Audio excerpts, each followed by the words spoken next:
اللہ تعالیٰ عنہ کو بتائے گا، مجھے وہ پکڑ کر مجھے قتل کر دے گا۔ حضرت مالک رضی اللہ تعالیٰ عنہ فرمانے لگے مجھے 2 رکعت نماز پڑھنے کی مہلت دے دو۔ وہ چور کہتا ہے پڑھ لو، نماز سے کیا ہوتا ہے، نماز سے کیا ہوتا ہے۔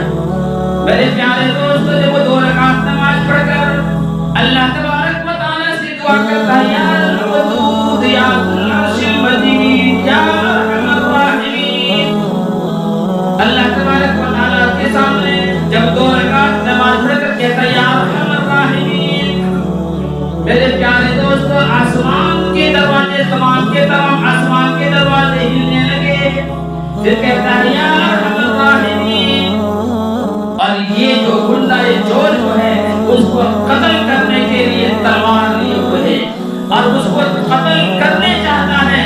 ایک آواز آتی ہے لا تقتلوا لا تقتلوا، اس کو قتل مت کرنا، اس کو قتل مت کرنا۔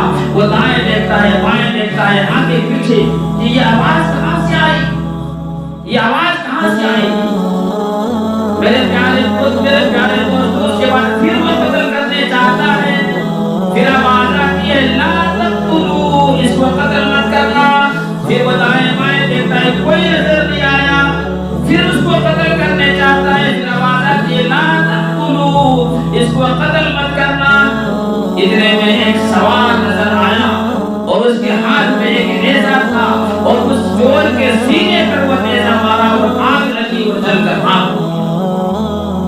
حضرت مالک رضی اللہ تعالیٰ فرماتے ہیں بھائی تو کون ہے، تمہاری وجہ سے میری اللہ نے مجھے مدد کی۔ ہم اور آپ رہتے ہیں کہ یا اللہ تیرا شکر ادا کرتا ہوں تو نے مجھے بچا لیا۔ وہ صحابی تھے، فرمایا اللہ نے تمہاری وجہ سے میری مدد کی، تو کون ہو؟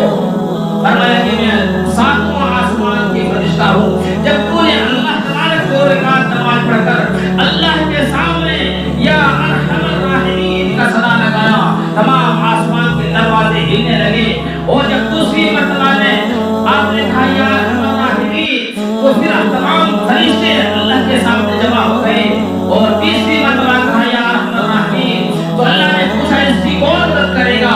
فرمایا یا اللہ، اس فرشتے نے کہا کہ میں نے کہا میں مدد کروں گا۔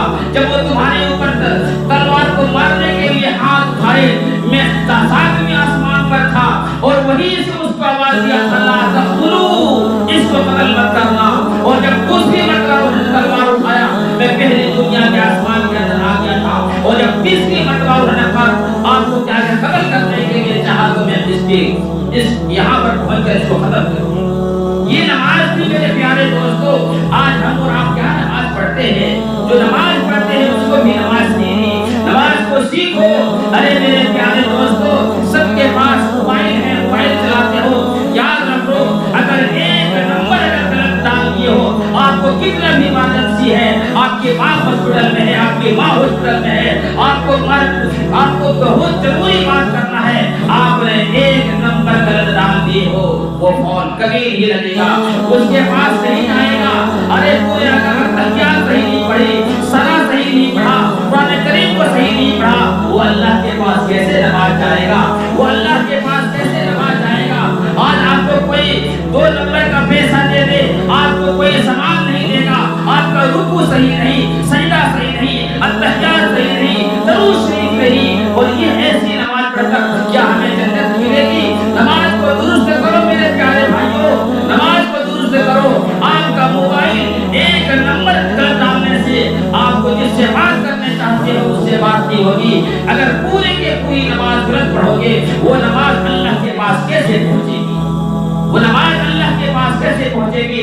ہم سب چیز سیکھتے ہیں، ارے اپنے پیٹ کے لیے، اپنے بال بچے کے لیے، ہم آپ سب یہ دنیا کیا ہے کہاں سے کمانے جاتے ہیں، لیکن وہی بچہ قیامت کے دن کہے گا اگر ایک نیکی کی ضرورت پڑ گئی، اے میرے بیٹا میں تمہارے لیے پوری زندگی باہر میں کماتے رہا، ایک نیکی دے دو۔ اگر کاش اگر آپ ایک نیکی دے دو گے تو ہو سکتا ہے میرے ایک نیکی کمی پڑ گئی، مجھے اللہ جنت دے دے گا، کہے گا واہ مجھے اپنی لگی ہے، اے واہ مجھے اپنی لگی ہے، میں اپنی فکر کر رہا ہوں، تو وہاں کوئی کام دینے والا نہیں ہے میرے پیارے دوستو۔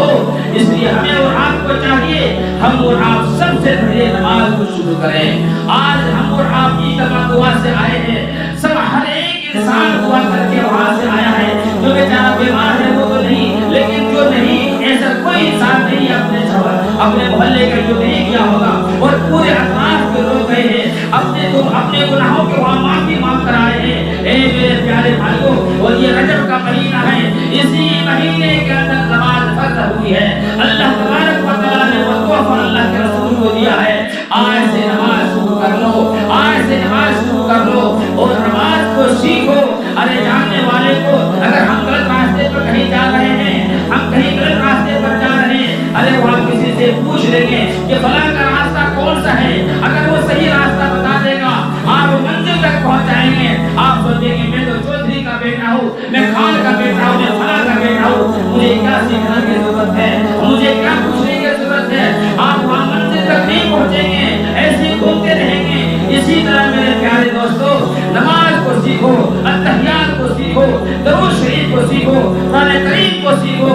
سبحان اللہ کیسے پڑھنے چاہیے, التحیات میں کہاں, نیت والے کو کہاں ہاتھ رکھنے چاہیے, نیت وال کے کیا پڑھنے چاہیے, یہ سب سیکھا جاتا ہے. ماں کے پیٹ سے کوئی ایسی کر کے آتا ہے, اسی دنیا کے اندر سب کو سیکھتے ہیں. میرے پیارے بھائیوں, ہمیں اور آپ کو نماز کو پابندی کرو. آج سے نماز میں تمام محلے والے کو, چھوٹے بڑے, میرے سننے والے میرے ماں بہنوں کو بھی میں کہتا ہوں, سب آج سے نماز کو شروع کر دو, سب نماز کو شروع کر دو. اور دوستو میرے پیارے, ایک کسی کو ہم اور آپ اگر جو بات سنتے ہیں, اگر کسی دوسرے کو سنائیں گے, ہم جو بات سنتے ہیں وہ اپنی ماں کو, اپنی بہن کو, اپنی بیوی کو, اگر یہاں سے جو بات آپ نے سن کر اپنی ماں بہن کو سنائیں گے, کتابوں کے اندر لکھا ہے کہ 80 سال کی مدد کرنے کا ثواب ہوگا. آپ اپنی بیوی کو سناؤ, اپنی بہن کو سناؤ, اپنی ماں کو سناؤ. آپ لوگوں سے گزارش ہے, موبائل کے اندر بڑے بڑے علماء کرام کے بیانات آتے ہیں, وہ اپنے بہن کو سناؤ, اپنی ماں کو سناؤ. اور یہ نماز کا جو میں نے آپ کے سامنے مختصر سے بات میں جو عرض کیا ہوں, آپ لوگوں سے گزارش ہے کہ یہ چیز اپنے بہنوں کو, اپنی ماں کو, اپنے بیوی کو سناؤ. اللہ تبارک و تعالی آپ اگر ایک بات سنائیں گے, ایک حدیث سنائیں گے, 80 سال کی مدد کرنے کا ثواب دے گا. اللہ تبارک و تعالی سے میرے پیارے دوستو صدق دل سے دعا کرو اور صدق دل سے عہد کرو, آج سے آپ نماز کبھی نہیں چھوڑیں گے, اور انشاءاللہ کبھی نماز نہیں چھوڑیں گے. اللہ تبارک و تعالی سے دعا ہے, اللہ رب العزت ہمیں اور آپ کو کہنے سننے سے زیادہ عمل کی توفیق عطا فرمائے. وما توفیق الا باللہ.